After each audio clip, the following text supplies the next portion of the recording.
algún momento no me escuchan, a ver. Ok, vamos a comenzar con esta sesión. Es prácticamente una propuesta que está en desarrollo en relación a la sistematización de la enseñanza de proceso enfermero en la práctica clínica y primero que nada me gustaría iniciar como para enmarcar un poco la situación actual de enfermería.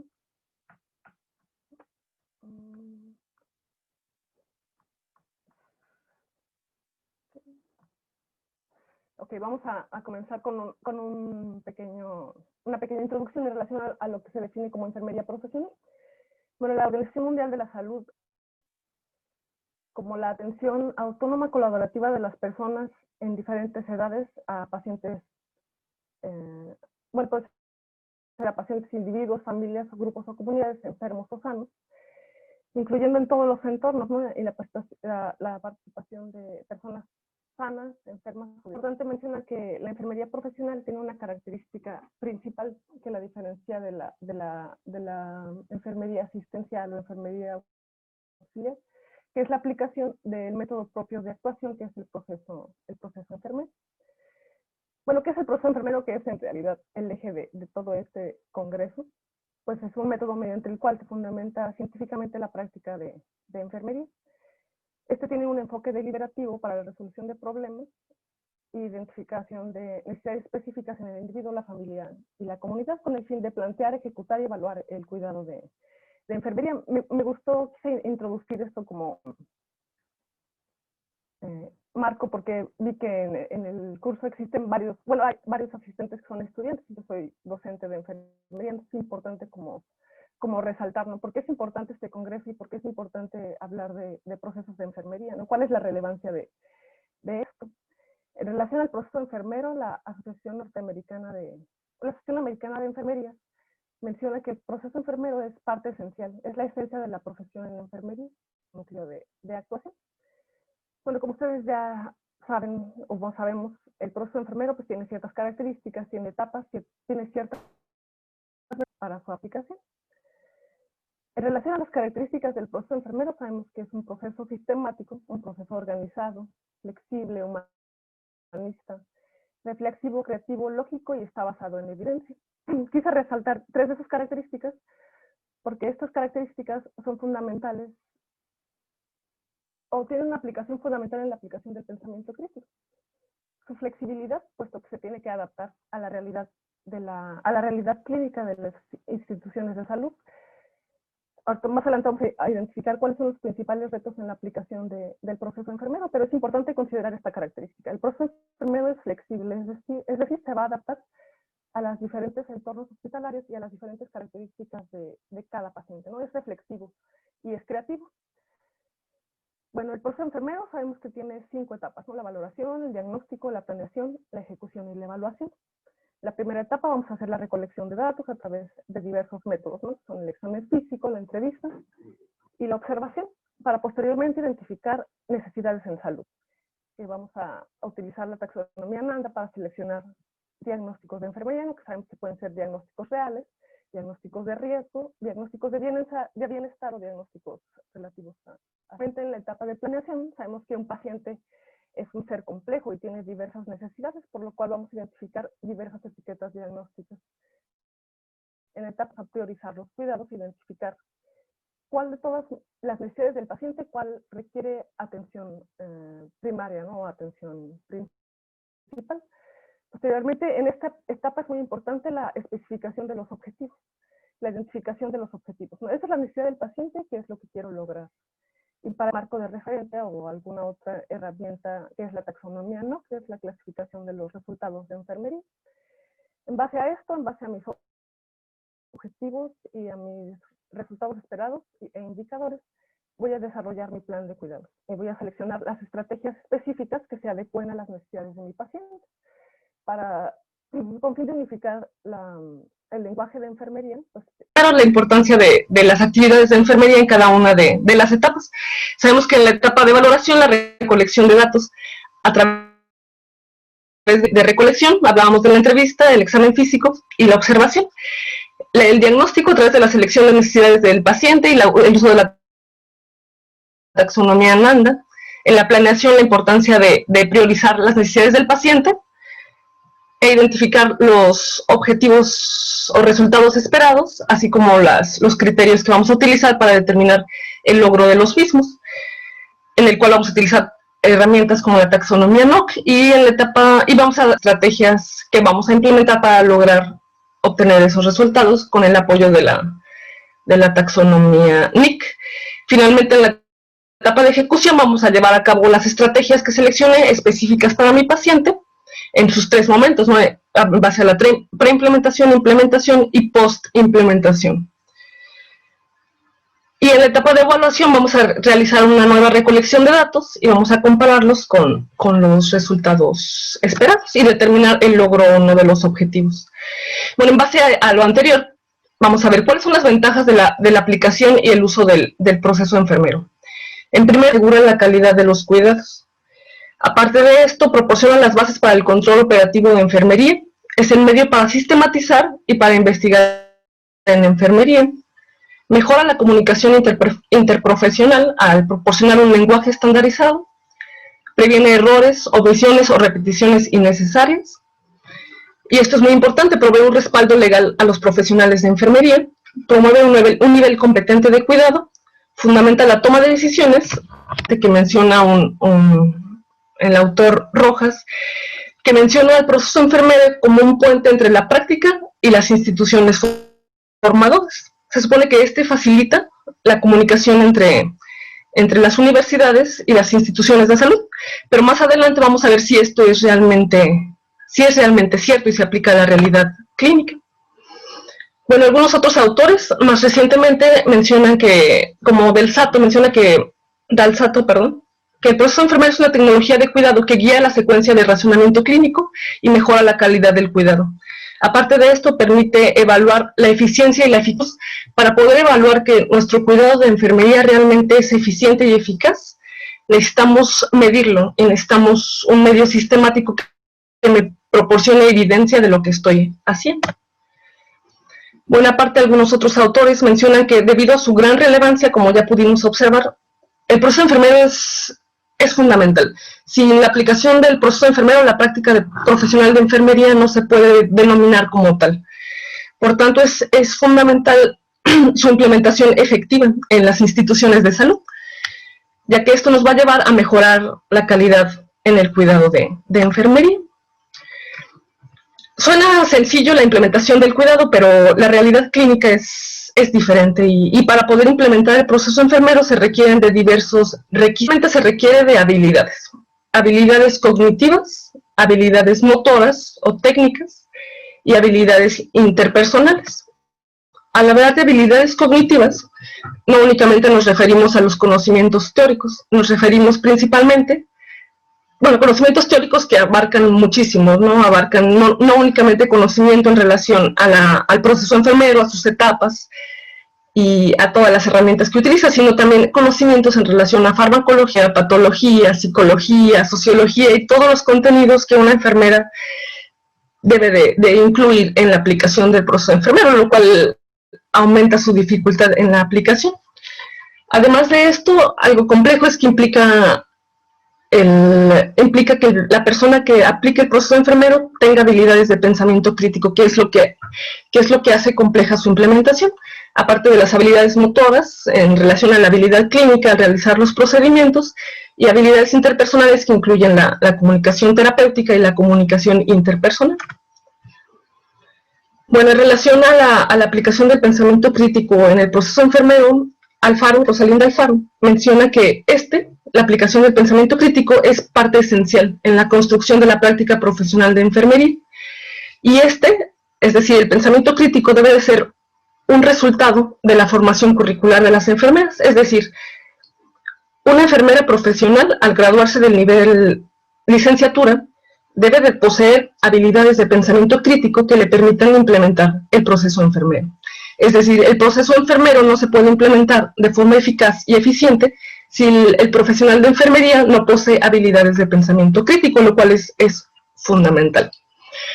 Sin embargo, a pesar de su relevancia y a pesar de ser el eje fundamental de la práctica de enfermería, la realidad es que es complejo implementar el proceso enfermero en las instituciones de salud, por lo cual algunos de los retos que se han verbalizado a lo largo de estos años, desde 1999, Guillén mencionaba que existía un gran abismo entre la enseñanza del proceso enfermero y la implementación en los entornos de trabajo reales, lo cual contradice la ventaja, ¿no?, que se supone que el proceso enfermero es un puente entre las universidades y las instituciones de salud, lo cual pues favorece que se dificulte, ¿no? Es difícil implementar el proceso enfermero en las instituciones de salud.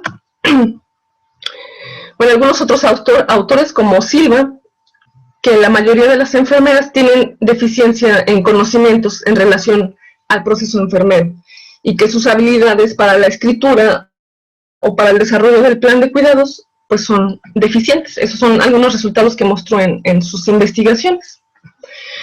Bueno, en relación a por qué es tan proceso enfermero en las instituciones de salud, si muchas veces los estudiantes y las enfermeras conocen el proceso, conocen la parte teórica del proceso, pero ¿qué es lo que causa que sea difícil implementar? Pues algunas investigaciones han encontrado o han referido diversas causas atribuidas a esto.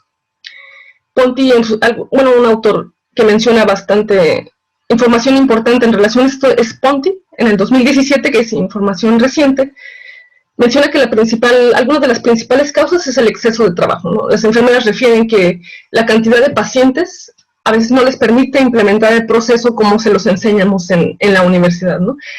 También alguna otra de las causas es que la atención que proporcionan las enfermeras, en lugar de estar centrada en el paciente, que es el axis de la práctica profesional de enfermería, y el axis del proceso enfermero, que es la atención centrada en el paciente, la práctica tradicional de enfermería o la rutina hace que la atención de enfermería, en lugar de centrarse en el paciente, se centre en el manejo de las tecnologías, ¿no?, en el manejo de los ventiladores, en el manejo de las bombas de infusión y en actividades rutinarias como la toma de signos vitales, la administración de medicamentos. Entonces la práctica de enfermería, en lugar de estar dirigida hacia la atención directa al paciente, está desviada hacia la atención o las actividades rutinarias de la práctica de enfermería. Y la principal causa, que es la que resalté porque está relacionada a la educación en la enfermería, es que la principal dificultad o la principal causa de la complejidad en la integración y la aplicación de contenidos en los entornos reales es que las enfermeras tienen dificultad, y los enfermeros, perdón, tienen dificultad en la integración de los conceptos teóricos que revisan en la licenciatura al contexto real de las instituciones de salud. Es decir, ven el proceso enfermero como la parte teórica y la parte práctica la ven separado. El problema es que no está integrada la parte teórica en la realidad práctica. ¿Cuál es la consecuencia de todas estas dificultades? Pues la principal consecuencia es que el proceso enfermero no se implemente, o se implemente de forma inadecuada, o se implemente de forma incompleta en las instituciones de salud. ¿Y cuál es la principal consecuencia en relación a los nuevos estudiantes o a los nuevos profesionales de enfermería?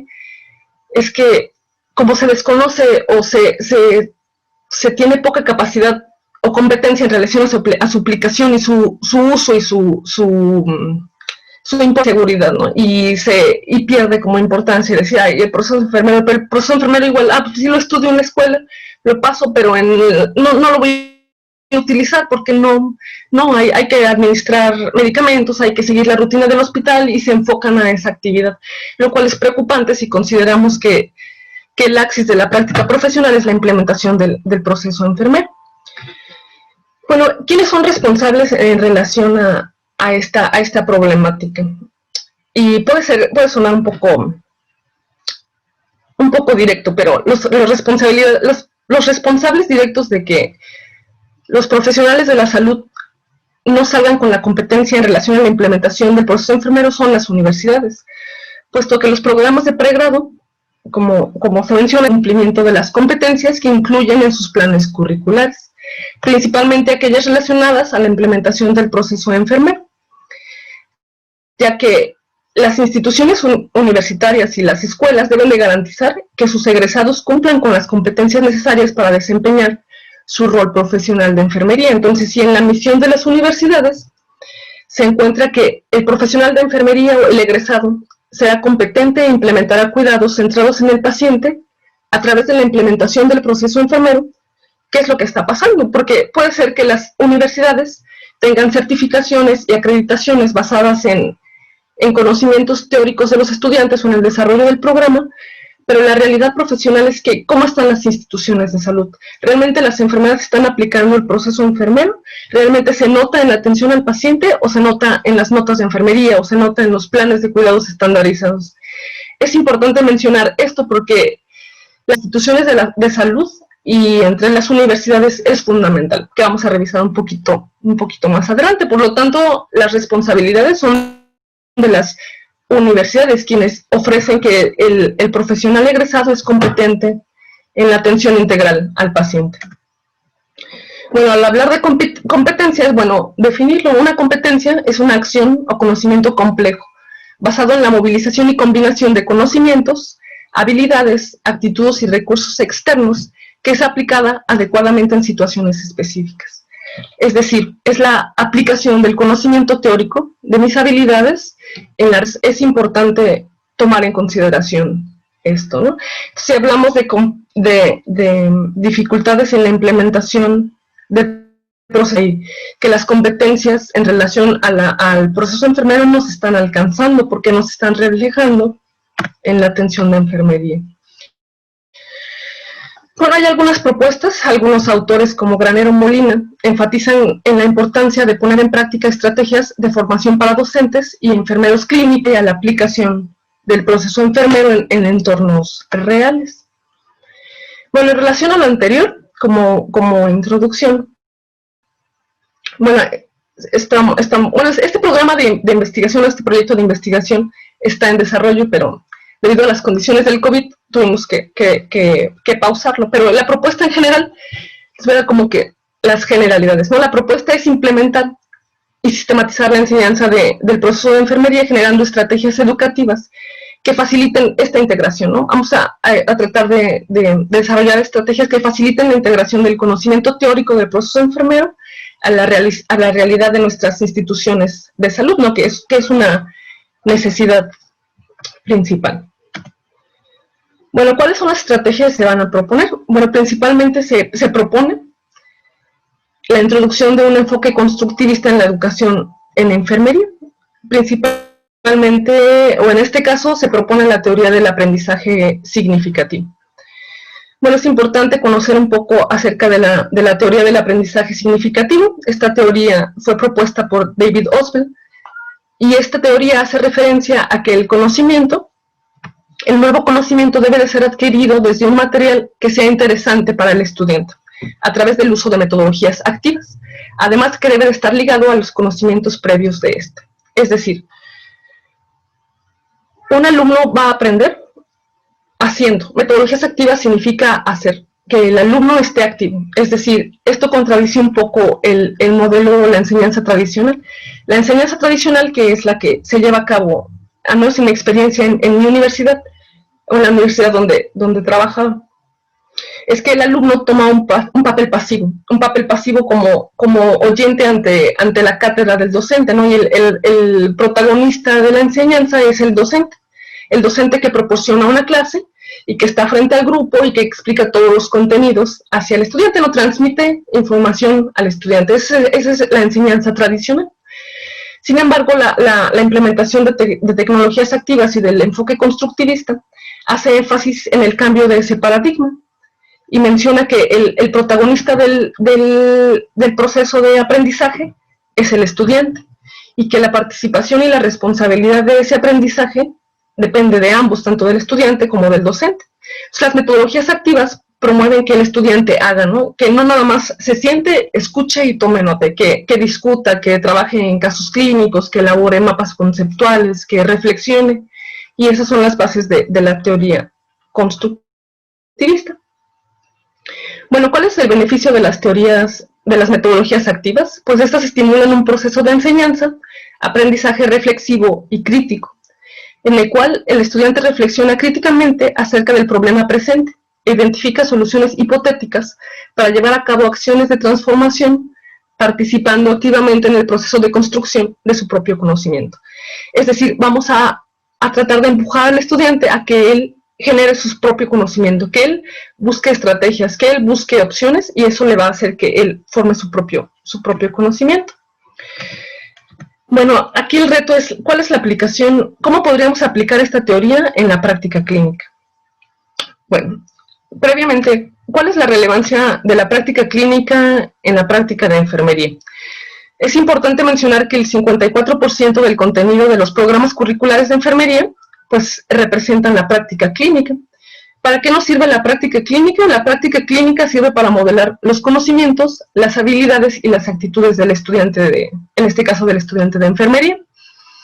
Además, las prácticas clínicas facilitan la adquisición, perfeccionamiento del pensamiento crítico, del juicio clínico, habilidades interpersonales y habilidades de comunicación. Además de esto, proveen una oportunidad de ejercitar el trabajo en equipo, de cooperación y colaboración interpersonal con el docente y el resto de los profesionales de salud. Permiten conocer cuál es el rol del profesional de enfermería, cuál es el rol del resto de los profesionales de la salud. Y principalmente lo que permite la práctica clínica es integrar los aspectos cognitivos, psicomotores y afectivos en la realidad profesional. Bueno, en relación al proceso de enseñanza-aprendizaje, hay dos elementos principales para que se lleve a cabo que es el docente y el alumno. Tanto el docente como el alumno son corresponsables de que el aprendizaje se lleve a cabo. Y deben de estar en sintonía, ¿no? Y los dos deben de estar en disposición, tanto el docente de enseñar como del alumno de aprender. Bueno, en relación al docente, el docente tiene específicas funciones, especialmente en el campo de práctica. El docente es responsable en gran medida de los conocimientos que el alumno adquiere. Yo como docente soy responsable de que el alumno aprenda, no totalmente, pero soy corresponsable junto con el estudiante. Es importante lo que menciona Fucada y los otros autores en relación a que el docente debe de actuar como facilitador y mentor. Y es un modelo a seguir. Es importante la primera parte que menciona que el docente es facilitador y mentor. Y es importante mencionar esto porque el rol del docente, más que evaluador, porque a veces asumimos el rol de evaluador, ¿no? Y vamos con el estudiante a práctica y vamos a evaluarlo. ¿Qué está haciendo bien? ¿Qué está haciendo mal el estudiante, ¿no?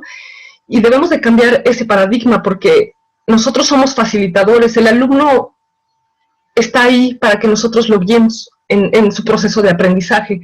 Y el actuar como una autoridad o como un evaluador, lo único que ocasiona es cortar la comunicación con el estudiante. Y la comunicación es un elemento fundamental en la implementación de las teorías, de la teoría del aprendizaje significativo y la implementación de las teorías del active learning. Y pues es importante mencionar que aparte de facilitadores y mentores, los docentes somos modelos a seguir, por lo cual debemos de ser muy cuidadosos en nuestro comportamiento profesional. El alumno no nada más aprende, o mejor dicho, aprende muy poco de lo que nosotros decimos. El alumno aprende a partir de cómo nos comportamos nosotros con el docente, perdón, con el paciente. Entonces nosotros llegamos con el paciente, tratamos al paciente de una forma humanística, implementamos el proceso enfermero, somos profesionales que ofrecemos calidad y seguridad en el cuidado de enfermería. El alumno va a aprender de mi conducta. Yo no puedo explicarle al alumno, no, háblale bien al paciente, implementa tu proceso enfermero, hay que dar un trato humanista, hay que explicarle al paciente, pero si yo le digo eso al alumno y el alumno observa que yo no estoy implementando el proceso enfermero, que yo no establezco comunicación terapéutica con el paciente, el alumno va a aprender de mi conducta, no de lo que yo le estoy diciendo. Por eso es muy importante seamos un modelo a seguir y que estemos en educación continua, que desarrollemos nuestras habilidades, que evaluemos nuestro propio desempeño docente, ¿no? Si yo soy docente y yo sé que tengo ciertas áreas de oportunidad para mejorar, yo tengo que buscar las oportunidades para mejorarlas. Si yo considero que mi práctica profesional, que necesito más experiencia clínica, pues voy y solicito estancias clínicas. Si yo considero que tengo deficiencia en la aplicación, solicito a mi institución o necesito capacitación en proceso enfermero. Si yo considero que no tengo las herramientas para enseñar, voy y solicito a mi institución, necesito que me enseñes cómo enseñar en la práctica clínica. Entonces es nuestra responsabilidad convertirnos en modelos a seguir para dar respuesta a las necesidades del estudiante. Y pues es importante mencionar que los docentes también son responsables de generar las condiciones y oportunidades para que el estudiante adopte el rol de cuidador de enfermería centrado en el paciente. Nosotros somos quienes promovemos un ambiente de aprendizaje y esto es muy importante. Entonces, si nosotros actuamos como evaluadores o autoridades, el ambiente de aprendizaje va a ser un ambiente hostil en el cual el alumno se va a sentir nervioso y se va a sentir con estrés emocional. Y sabemos que bajo situaciones de estrés el aprendizaje no se va a llevar a cabo. Por eso es muy importante que el docente genere oportunidades, que genere espacios de reflexión en los cuales el alumno se sienta cómodo de expresar sus opiniones, de expresar sus conocimientos sin sentirse juzgado o presionado por la presencia del docente de la práctica clínica. Sin embargo, también es importante mencionar cuál es la responsabilidad del alumno. Y en relación a esto, se menciona que la calidad del aprendizaje, o sea, que tanto aprenda el alumno, depende del alumno, depende de sus actitudes, de sus valores, de sus conocimientos y de sus habilidades. Como ya mencionamos, el enfoque constructivista, a diferencia del modelo tradicional, en el enfoque constructivista, el alumno es responsable o corresponsable de la construcción de su propio conocimiento, por lo tanto tiene otras actividades que realizar. Es decir, el alumno tiene que tener una actitud abierta, tiene que tener disponibilidad para aprender.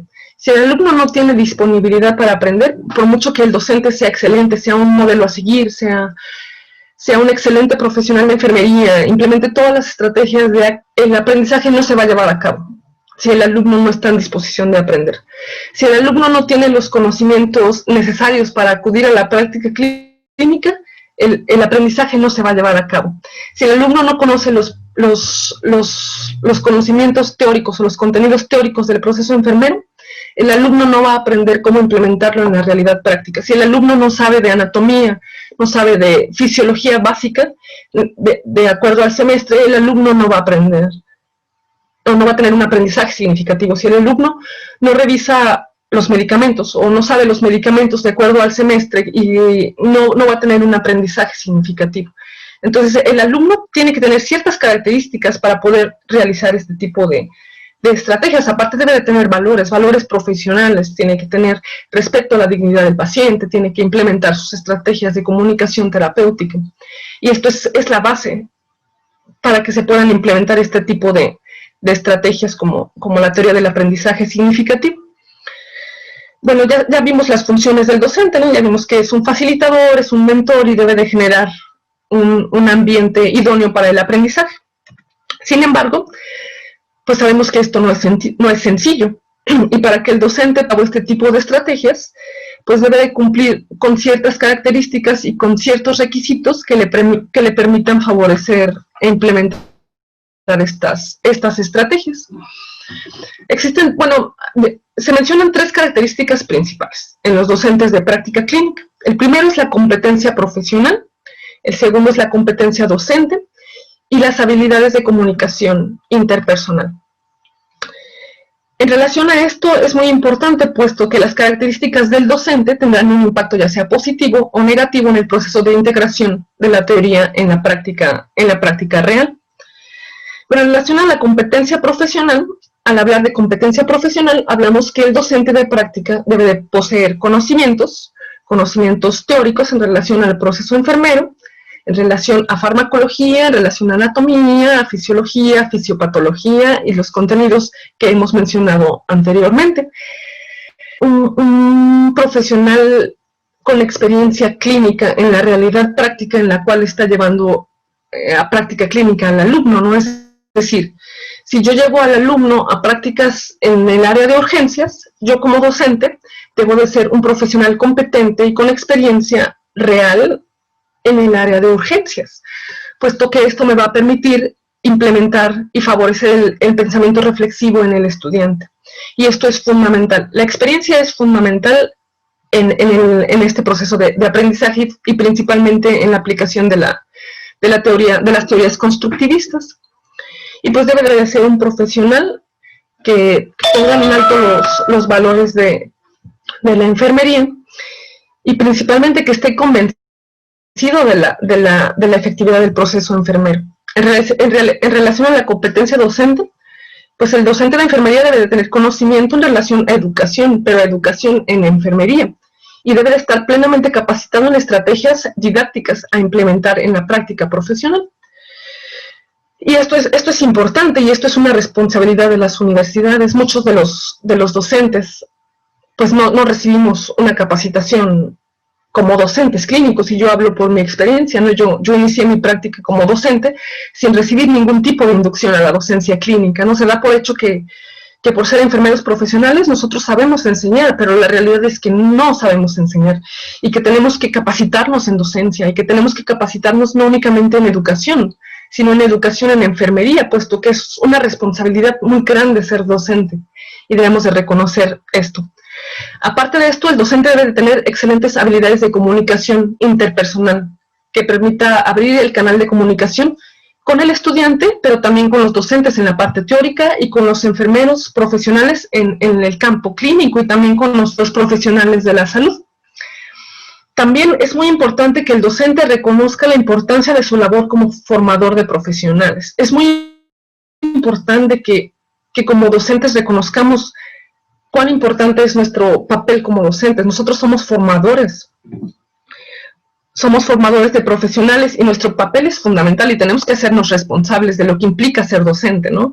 Y el impacto que puede tener que yo proporcione o enseñe a mis alumnos de forma adecuada e inadecuada va a tener un impacto en el futuro en nuestros sistemas de salud, y tenemos que ser conscientes de eso. Y pues el principal requisito es que el docente de práctica clínica y el docente en general de enfermería pues debe de estar convencido de la utilidad del proceso enfermero. El docente de práctica clínica debe de estar convencido y de decir, el proceso enfermero es el axis de la práctica profesional de enfermería. El proceso enfermero es el eje de la práctica profesional y debe de estar convencido de su aplicación y de su uso.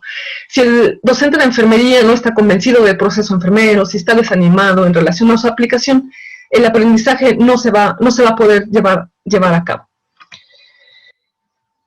Y bueno, aquí está un ejemplo en relación a las competencias docentes. Investigaciones han demostrado que los estilos de enseñanza son fundamentales para ejercer el rol docente en enfermería y para facilitar el proceso de aprendizaje en el estudiante. Debemos de cumplir dos condiciones, como ya mencionamos, para que el proceso de aprendizaje se lleve a cabo bajo los principios constructivistas, que sería primero, el principal, es que el alumno tenga disposición para aprender. Si el alumno no tiene disposición para aprender, no importa qué mejores condiciones docente, no importa que el alumno sepa, el aprendizaje no se va a llevar a cabo si el alumno no tiene disposición de aprender. Y la otra condición es que los contenidos, es decir, lo que yo le enseño al alumno, deben de ser lógicos y deben de ser significativos para el estudiante. Bueno, ya casi para terminar, hay que considerar diversas situaciones al aplicar o implementar, en este caso, la teoría del aprendizaje significativo. Es importante que durante la práctica clínica consideremos o favorezcamos que el alumno diseñe sus propios materiales para la recolección de datos. Es decir, bueno, es común que, por ejemplo, nosotros proporcionemos al alumno formatos de valoración para recolección de datos, ¿no? Le demos una lista o el palotier identifique los datos de recolección para el paciente, pero se ha demostrado que el uso de formatos preestablecidos lo que causa en el estudiante, o lo que causa en general en la persona que aprende, es que limita su creatividad y limita la capacidad o disminuye las oportunidades de que habilite su pensamiento crítico. Por tanto, debemos de favorecer sus propios instrumentos de valoración, ¿no? De acuerdo a lo que él observe en el paciente. Bueno, también debemos de en relación a la implementación de estas teorías, el docente, antes de exponer al alumno a que realice el proceso enfermero con el paciente, el alumno debe de asegurarse que previo a que el alumno tenga contacto con el paciente para implementar el proceso, el alumno debe de prepararse previamente, ¿no? Es, por ejemplo, si vamos a la práctica clínica un día, no sé, en la semana o en el día de introducción, cuando les damos el recorrido a la práctica clínica, que el alumno, ¿no?, identifique algún paciente que le llame la atención, ¿no? Este paciente me llama la atención, me causa inquietud su padecimiento, ¿no? ¿Por qué está el paciente así? Entonces el alumno primero identifica algo que le parece interesante y que le parece significativo, ¿no? Para lo cual es importante la comunicación. Posterior a eso, lo que nosotros podemos hacer es tener contacto un poco en relación al paciente, ¿no? Identificar, ok, ¿qué diagnóstico tiene el paciente? A lo mejor, ¿qué medicamentos tiene, no? Entonces, pedirle al alumno, pues, haz una lectura respecto a la patología del paciente, haz una lectura respecto a los medicamentos que tiene el paciente, y haz un boceto, o tú trata de hacer como un formato en el cual tú consideres qué información deberías de recolectar en relación a este paciente basado en el proceso enfermero, ¿no? ¿Qué información recolectarías tú en la entrevista, ¿no? ¿Qué le preguntarías al paciente para conocer qué es lo que necesita? ¿Y qué valorarías tú en el examen físico considerando su motivo de ingreso al hospital? Eso va a favorecer que el alumno tenga creatividad, que diseñe sus propias preguntas, que sea intuitivo, que sea inquisitivo y que trate de resolver sus propias dudas. Por tanto, al día siguiente, cuando el alumno llegue y esté listo para valorar al paciente, lo que nosotros tenemos que hacer antes de exponerlo al paciente es asegurarnos que el alumno realizó el trabajo previo, que el alumno hizo la lectura, que el alumno leyó sobre la patología del paciente, que el alumno leyó acerca de los medicamentos del paciente, que el alumno me muestre su instrumento que va a utilizar para evaluar al paciente y determinar si hay algunas áreas de mejora o qué podríamos agregarle y discutir y reflexionar por qué está incluyendo esos contenidos en su valoración. Y para esto es muy importante mantener una comunicación estrecha con el alumno para identificar qué le gusta al alumno, ¿no? Qué características tiene el alumno. Cada alumno es completamente diferente y nosotros como docentes debemos identificar sus características para fomentar un ambiente de aprendizaje. Sabemos que hay alumnos que les encanta la anatomía, o que les encanta la fisiología, o que les encanta la administración de medicamentos, ¿no? Entonces tenemos que identificar sus características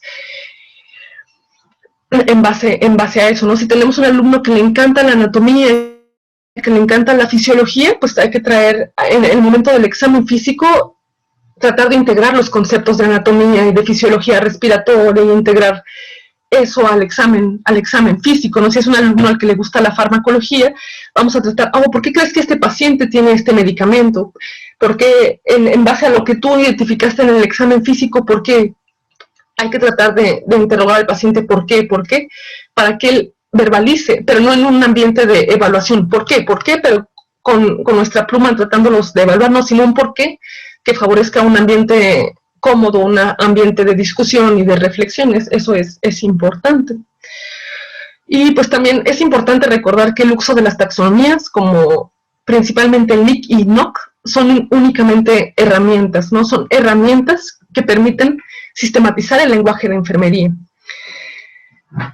Y esto es importante mencionarlo, puesto que el desarrollo de planes estandarizados es una práctica que facilita, ¿no?, la implementación del proceso enfermero en la realidad práctica, pero el uso de planes de cuidados estandarizados lo que causa es que limita la creatividad del alumno, ¿no? ¿Cuántas veces no hemos visto que el alumno y los profesionales de enfermería van con el paciente, checan los signos vitales, administran medicamentos y realizan las actividades rutinarias, ¿no?, enfocadas en la tarea? Y luego van y se sientan al control de enfermería y únicamente copian los planes de cuidados y no están integrando el conocimiento del proceso enfermero donde debe de ser, ¿no? Debe de ser en relación a la atención al paciente. Y algunos otros aspectos a considerar es que es fundamental la capacitación del docente en enseñanza en enfermería y tratar de incluir el enfoque constructivista. También es necesario evaluar constantemente las necesidades de aprendizaje de los docentes, ¿no? Hay que realizar constantemente en las universidades. Cada uno de mis docentes, ¿qué necesita? Este docente necesita experiencia clínica, este docente necesita capacitación en proceso enfermero, este docente necesita capacitación en enseñanza, ¿no? Eso es muy, muy importante. Los programas curriculares en relación deben de actualizarse constantemente. Y es fundamental que los programas curriculares de las universidades o de las facultades de enfermería se realicen con comunicación estrecha y participación activa de representantes de las instituciones de salud, quienes mencionen y hagan saber a las universidades cuáles son las realidades de la práctica clínica, es que necesitan poseer los graduados o los profesionales. También es necesario, y esto es fundamental, que integremos contenidos de liderazgo en enfermería en el currículum, ¿no? Para favorecer el empoderamiento y el compromiso del estudiante en la profesión de enfermería. También es importante la participación activa, así como es importante la participación activa de las instituciones de salud en las universidades, es importante la participación de las universidades en las instituciones de salud, a través de proporcionar cursos de actualización continua en relación a la aplicación del proceso enfermero con enfoque constructivista al personal de enfermería. Y pues hay que considerar también la educación interprofesional, ¿no? La educación interprofesional hace referencia a aprender con, desde y acerca de otras profesiones. No únicamente significa tomar clases juntos, ¿no? O tomar una clase de anatomía con profesionales de otras disciplinas, sino significa que los profesionales de la salud aprendan entre ellos, ¿no? ¿Cuál es la función de la enfermera? ¿Cuál es la función del médico? ¿Cuál es la función del fisioterapeuta? ¿No? Eso va a favorecer el desempeño de la práctica. Y pues en conclusión, sabemos que la docencia clínica implica un reto grandísimo y que la aplicación del proceso enfermero es complejo, es complejo y esto es un reto grandísimo, ¿no? Pero para lo cual es necesario que se seleccione y se capacite adecuadamente a los docentes de enfermería, ¿no? Para que estos sean capaces de proporcionar educación de calidad al estudiante, que permitan garantizar que los egresados poseen las competencias necesarias para proporcionar atención de calidad y atención segura al paciente y que garanticen que el estudiante es competente, ¿no? Eso es importante. Entonces es necesario en este entorno actual, ¿no? Cambiante, tan solo con la situación de la pandemia, ¿no? Esta es una situación impredecible, para la cual nadie estaba preparado, por lo cual es importante que los profesionales de enfermería tengan habilidades de pensamiento crítico, que sean curiosos, que sean creativos, que les permita tomar decisiones en entornos cambiantes. Sabemos que el hospital es un entorno cambiante y las situaciones son impredecibles, e incluso pacientes con patologías similares siempre van a reaccionar completamente diferente, ¿no? Entonces es importante que formemos capacidades, que formemos profesionales críticos, que formemos profesionales competentes en la implementación del proceso enfermero, ¿no? Y pues es importante el trabajo conjunto entre las universidades, y pues es importante que rediseñemos el paradigma de enfermería, ¿no? Y el rol profesional de enfermería, y que así como las instituciones de salud acepten su responsabilidad en formar profesionales competentes, pues nosotros como profesionales de enfermería aceptemos la responsabilidad que implica ser profesionales de enfermería, ¿no? Y nuestra responsabilidad en ser líderes, ¿no? Ya es momento de que los profesionales de enfermería, principalmente en países como México, ¿no? En países latinoamericanos, donde el modelo tradicional o el rol profesional de enfermería aún tiene un papel pasivo, ¿no? ¿Cuántas veces las enfermeras se han quedado calladas al ver que algo no se está realizando bien, ¿no? O que la indicación médica no es la correcta, ¿no? O que la atención del paciente pudo haber sido mejor, ¿no? ¿Cuántas veces las enfermeras se quedan calladas por temor por temor a la confrontación, ¿no? Pero yo creo que es momento de cambiar, es flexionar respecto al paradigma de enfermería, y a veces los últimos que nos damos cuenta acerca de la importancia de la profesión somos nosotros, ¿no? Y pues hay que considerar que nosotros somos mayoría en el equipo de salud, y que nosotros somos el eje y somos la piedra angular de los servicios de salud, ¿no? Y es importante que nosotros reflexionemos en relación a eso y que nos hagamos responsables de que la implementación del proceso es parte de la práctica profesional de enfermería, y si queremos que nos reconozcan como profesionales de enfermería, pues debemos de demostrar, ¿no? Debemos de demostrar que yo soy competente en la implementación del proceso enfermero, y vamos a ver resultados, ¿no? Porque esto se ha demostrado, ¿no? Si ustedes vieran cómo es la enfermería en Australia, ¿no? Cómo se reconocen las enfermeras, cómo se valora el trabajo de las enfermeras, ¿no? Pero para eso hay que ser responsables y hay que tomar actividades y roles de liderazgo, ¿no? Si queremos que la situación de enfermería cambie en relación, porque sabemos que enfermería es mal pagada, sabemos que enfermería no es reconocida, pero ¿qué estoy haciendo yo, no? O sea, ¿cuántas enfermeras hay en la política, no? Que hagan saber al Congreso cuáles son las necesidades de enfermería. No hay enfermeras en la política, no hay enfermeras en posiciones directivas, y es importante que cambiemos nuestro pensamiento, ¿no? Y que la enfermería es una profesión y está equiparada al resto de las profesiones de la salud, y eso es muy importante, y pues hay que hacernos responsables, ¿no? Y eso es en relación a esta teoría, ¿no? Esta teoría del aprendizaje significativo está en progreso, pero es importante mencionar que esto solamente es un ejemplo, ¿no? Es un ejemplo. Y pues, por mi parte, esto sería todo. No sé si tengan alguna pregunta o alguna